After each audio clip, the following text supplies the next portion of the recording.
Bienvenue dans ce module d'introduction au BIM, un acronyme dont on entend beaucoup parler aujourd'hui, mais dont le sens n'est pas toujours clair pour la plupart d'entre nous.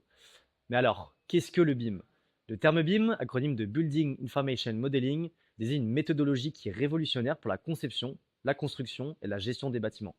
Aujourd'hui, le BIM permet entre autres de réduire les erreurs de conception de 40%, diminuer les dépassements de coûts de 20% et enfin d'accélérer les délais de livraison jusqu'à 30%. Paris, dans les années 1990, avait pour ambition de dépasser les limites des dessins 2D et des modélisations 3D traditionnelles.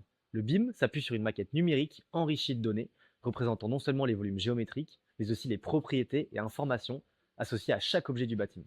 Par exemple, un mur dans une maquette BIM n'est pas un simple rectangle, mais un objet doté de caractéristiques comme ses dimensions géométriques, matériaux, propriétés thermiques ou acoustiques et encore même son coût. Toutes ces informations permettent une collaboration étroite entre les différents acteurs d'un projet et facilitent la gestion globale d'un bâtiment tout au long de son cycle de vie, de la conception à la déconstruction, en passant même par l'exploitation. Le BIM favorise une continuité numérique et une gestion fluide des données entre les différentes phases d'un projet. Effectivement, lors de la phase de conception, par exemple, les maquettes numériques permettent de simuler différents scénarios et de vérifier leur faisabilité technique. Là où dans la seconde phase, qui est celle de la construction, les maquettes détectent les collisions entre les disciplines, par exemple une gaine de ventilation traversant une poutre, réduisant ainsi les erreurs sur chantier. Pendant la phase d'exploitation et de maintenance du bâtiment, les informations intégrées dans les maquettes, équipements, surface, coûts, permettent de simplifier la maintenance, de réduire les coûts et d'assurer une gestion plus efficace des bâtiments.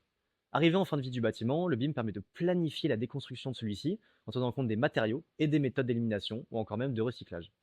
Le BIM ne se limite pas aux dimensions géométriques classiques, longueur, largeur, hauteur. Il s'agit d'un système d'information enrichi où chaque nouvelle dimension représente une couche supplémentaire de données. Voici une exploration des dimensions classiques et de celles qui sont en développement. Deuxième dimension, c'est en fait les plans traditionnels en deux dimensions. Troisième dimension, la géométrie du projet en trois dimensions cette fois-ci. Quatrième, c'est la gestion du temps. La cinquième dimension, c'est la gestion des coûts. La sixième, la durabilité et l'impact environnemental. Et enfin la septième, qui est la gestion et la maintenance du bâtiment. Au-delà de ces 7 dimensions, il en existe effectivement d'autres qu'on appelle émergentes, telles que la sécurité, qui représente la huitième, les bâtiments intelligents, qui représentent la neuvième, et enfin les aspects juridiques ou sociaux, qui représentent la dixième.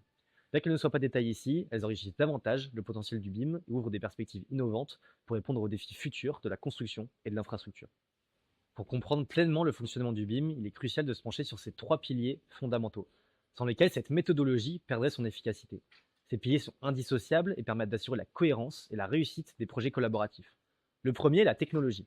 Elle regroupe tous les outils numériques tels que les logiciels de modélisation et les plateformes collaboratives qui sont nécessaires pour créer et gérer les maquettes numériques.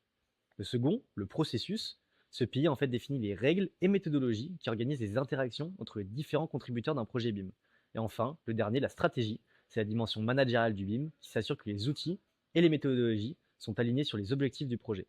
Ces trois piliers, bien que distincts, sont interdépendants. Une faiblesse dans l'un d'entre eux risquerait de mettre en péril l'ensemble du projet et de créer des retards sur la construction réelle. L'adoption du BIM est progressive et s'effectue par niveau, qui permettent de mesurer le degré de collaboration au sein d'un projet. Le niveau 0, c'est l'absence de BIM. À ce stade, les échanges se limitent à des documents papier ou à des fichiers 2D numériques tels que des plans PDF ou DWG. Chaque acteur va travailler de manière isolée, sans partager des informations enrichies. Cela correspond encore à la pratique majoritaire dans de petites structures telles que des PME ou sur des projets simples. Un exemple concret, une petite entreprise de rénovation produit des plans en 2D pour présenter un projet à ses clients, mais sans utiliser de maquette numérique. Niveau 1, maquette numérique isolée. Avec ce niveau, les premiers pas vers le BIM sont réalisés. Les contributeurs produisent des maquettes numériques, mais pour leurs propres besoins. Celles-ci ne sont pas échangées entre disciplines. Les données sont transmises sous la forme de plans ou de documents techniques en 2D, empêchant une collaboration directe. Encore un exemple concret, un bureau d'études structure qui crée une maquette 3D pour modéliser des poutres ou des fondations d'un bâtiment, mais ne partage pas cette maquette avec l'architecte qui travaille séparément. Niveau 2, collaboration partielle. Le niveau 2 marque une avancée majeure avec l'introduction de maquettes numériques partagées entre les différentes parties prenantes du projet. Les procédures collaboratives sont définies dans une convention BIM qui précise les responsabilités, les formats d'échange ainsi que les règles de validation. Le format d'échange le plus souvent utilisé est le format IFC. C'est un format ouvert et standardisé qui permet aux logiciels BIM de communiquer entre eux, garantissant ainsi l'interopérabilité. Grâce à l'IFC, les acteurs du projet peuvent échanger des informations tout en utilisant des outils numériques différents, rendant possible une collaboration efficace. Encore un exemple concret, sur un projet résidentiel complexe, les architectes, ingénieurs et entreprises utilisent des maquettes numériques synchronisées via une plateforme collaborative. Niveau 3. BIM collaboratif total. À ce niveau, le BIM devient pleinement intégré avec une maquette unique, centralisée, hébergée sur un serveur ou dans le cloud. Tous les contributeurs travaillent en temps réel sur cette maquette, permettant une coordination optimale. Un exemple concret, le projet High Speed 2 au Royaume-Uni, qui repose sur une maquette centralisée, permettant aux ingénieurs des infrastructures ferroviaires et aux urbanistes de travailler simultanément, tout en ayant accès aux mêmes données actualisées. Les niveaux de BIM traduisent une progression dans l'adoption des pratiques BIM qui peut être adaptée aux besoins spécifiques de chaque projet. L'environnement numérique du BIM est riche et diversifié, comprenant des centaines de logiciels adaptés à chaque phase et chaque rôle dans un projet. Ces outils sont regroupés en grandes catégories selon leur utilisation. La première est les outils de modélisation. Effectivement, un logiciel de modélisation BIM permet de créer un modèle numérique 3D d'un bâtiment en y intégrant des données détaillées sur les objets et le composant. Sur le marché, nous trouvons le plus souvent les logiciels Revit et Archicad. 2. Les logiciels de calcul. Ces outils sont utilisés pour réaliser des simulations spécifiques, comme par exemple des calculs de charge, des mesures de performance énergétique et thermique, ou encore des dimensionnements de réseau. Troisièmement, les outils de gestion et de collaboration permettent de faciliter la collaboration et les échanges entre les différents corps de métier. La mise en commun est possible via différents logiciels tels que Navisworks ou encore Solibri. 4. Les visualiseurs IFC. Ces outils permettent de consulter les maquettes numériques au format IFC sans nécessité de logiciels coûteux. Ils sont particulièrement utiles pour les petites entreprises.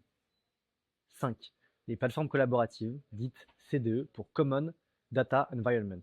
Ces environnements communs de données centralisent toutes les informations du projet. Ils permettent aux contributeurs de partager et d'accéder aux données en toute sécurité, tout en garantissant la traçabilité des échanges, tel que le permet le logiciel BIM 360. Le BIM, c'est à la fois un outil et une méthode pour mieux travailler ensemble sur un projet. Pour que cela marche, plusieurs documents définissent les règles et stratégies communes. La première, c'est la charte BIM. C'est la vision globale. Elle fixe les grandes lignes et les objectifs BIM d'un maître d'ouvrage, souvent avant même qu'un projet commence. Ensuite, le cahier des charges BIM. Plus concret, il détaille les attendus BIM d'un projet précis, les besoins, les rôles de chacun, ainsi que les livrables attendus. Nous avons ensuite la convention BIM. C'est le document clé pour la collaboration, rédigé par toutes les parties, maîtrise d'ouvrage, maîtrise d'œuvre, entreprise générale, architecte, etc. Elle fixe les règles pratiques pour garantir une coordination fluide. On y trouve tous les objectifs de chaque équipe, les rôles, responsabilités, outils et formats utilisés, processus pour échanger et valider les données, ainsi que les règles sur la propriété des informations. En résumé, c'est le guide qui met tout le monde d'accord pour avancer ensemble. Le dernier document, c'est le protocole BIM. C'est un document interne à une organisation. Il sert à standardiser les pratiques BIM pour garantir des maquettes propres et compatibles dans tous les projets.